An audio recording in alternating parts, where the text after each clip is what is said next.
In this scene from Mission Impossible Fallout, Ethan Hunt jumps 25,000 feet out of a plane before landing in Paris. A risky move like this would normally require a stunt double, but that's actually Tom Cruise, and that background behind him is not a green screen.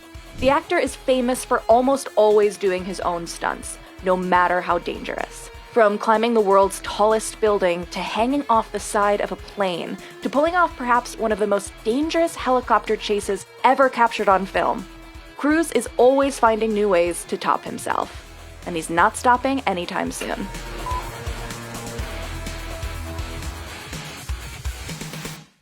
At more than 2,700 feet, the Burj Khalifa in Dubai is the world's tallest building, so it was only a matter of time before Cruise decided to climb it. For this stunt, the actor had to climb 1,700 feet in the air, so he had to wear a special harness attached to strategic points in the building.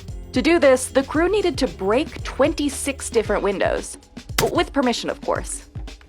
This harness was so tight, Cruise said it cut off his circulation. The 65mm IMAX cameras and additional helicopters shooting the scene only had a limited amount of time to record, so they had to move fast. But Cruise wasn't just climbing the building. He also had to fall 4 stories and run down the surface of the building in a move known as an Australian rappel. All of this required a lot of preparation. Cruise practiced by climbing up a makeshift glass wall heated with artificial lights to replicate the hot temperature of the windows on the Burj Khalifa. Stunt coordinator Greg Smers estimated that Cruise and the crew put in at least 200 hours of rehearsal time. This isn't Cruise's first experience climbing, however.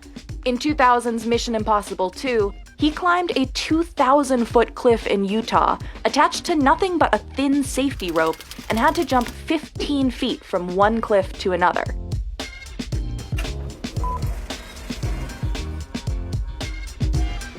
The stunts in Edge of Tomorrow were tough, but it was actually the costume that made it even more so.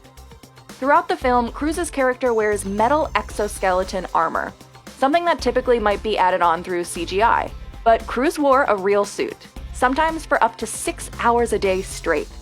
One version weighed 85 pounds, and another version weighed around 130 pounds, thanks to a sniper rifle and missile launcher on the back. Here's what Cruise normally looks like running in a scene. Compare that to this shot of him and his co-star Emily Blunt running while both wore the suits. In another stunt for the film, the actor was attached to a wire and thrown across the room while wearing it. To take some of the weight off and help them run more easily, Cruise and Blunt were often attached to cables. It took Cruise 30 minutes to get into the suit and 30 to get out. The team eventually got that down to around 30 seconds.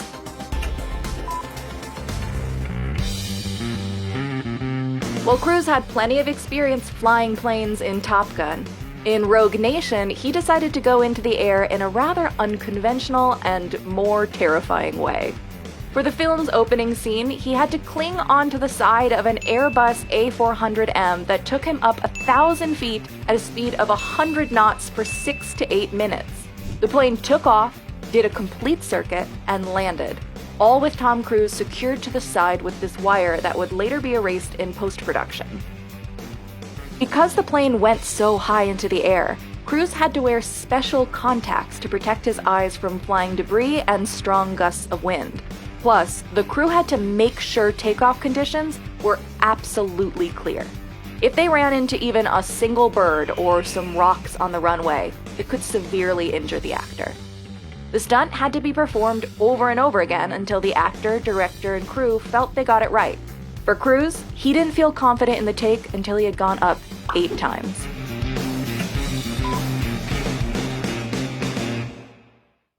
The 5th mission entry contained not 1, but 2 death-defying stunts, this one involving military-style preparation. In the film, Ethan Hunt needs to open an underwater vault. The vault itself was created using CGI, but Cruise still needed to work underwater for the sequence, which clocks in at just about 6 minutes long. He started by jumping off a 120-foot ledge into a tank filled 20 feet high with water. Then, Cruise needed to film takes while holding his breath for 4 to 6 minutes. According to Cruise, most underwater sequences might have an actor hold their breath for up to 10 seconds, so this was definitely a challenge. He trained with freediving expert Kirk Crack on a breath-hold special operations program designed for military personnel. Part of his training involved breathing exercises that would lower his standard heart rate, essentially training his body to use less oxygen. And he wouldn't just be sitting in the water during the shoot, he would be swimming around. Why so long? Well, they had just 10 days to film the sequence. So director Christopher McQuarrie shot in a series of continuous takes, meaning the actor couldn't easily pop up for air.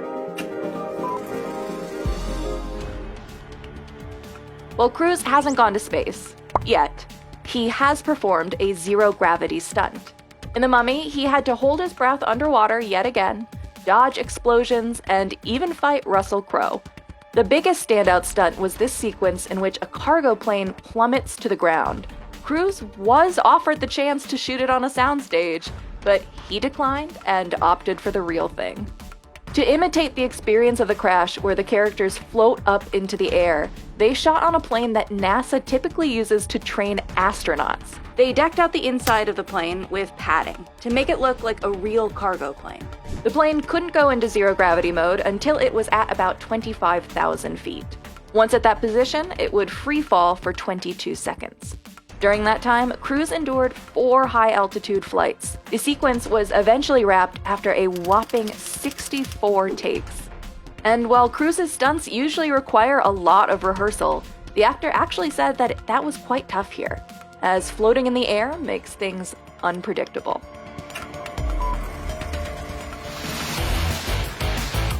Cruise has flown a plane and hung onto the side of one, but for Fallout, he also learned to fly a helicopter as part of an aerial chase sequence. The 2018 film contains an array of the actor's most daring stunts, like this motorcycle chase, in which the actor rode through the streets of Paris, sometimes at 100 miles per hour. For the helicopter chase, Ethan Hunt flies through dangerous mountain terrain to stop a nuclear bomb. Before shooting, Cruise worked 16 hours a day to hit the required 2,000 hours of helicopter training. There would be up to 13 helicopters close to each other in the sky at once, so Cruise and the stunt team carefully planned out every little move in advance using these toy helicopters. And the actor needed all the preparation he could get, as he would be acting, piloting, and operating the cameras mounted to the front of his chopper, all at the same time. All that planning was crucial, particularly for this 360-degree corkscrew dive, a move that's challenging even for professional pilots. According to Matt Evans, an instructor at the school where Cruise trained, the stunt involves starting with a descent, rolling into a turn, and then holding the turn as you go down. While that's happening, the actor can never take his hands off the controls.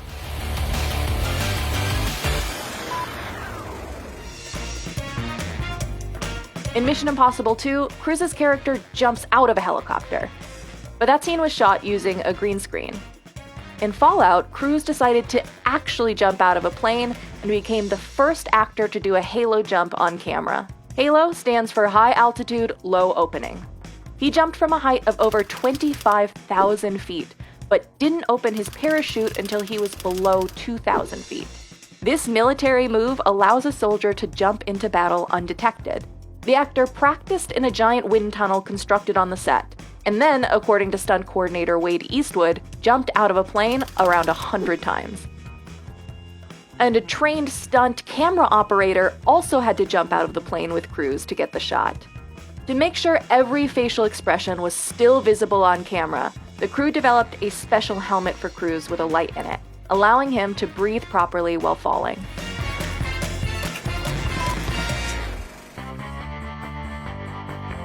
In the long-awaited sequel to Tom Cruise's 1986 breakout film, Cruise is back in the cockpit of a fighter plane. The film was shot on real military aircraft carriers, and Cruise flew in real planes. A new camera system allowed the crew to put 6 IMAX-quality cameras inside the cockpit. In the original Top Gun, one of the F-14s had 3 cameras total mounted onto it. But it wasn't just Cruise going solo. The rest of the cast trained alongside him.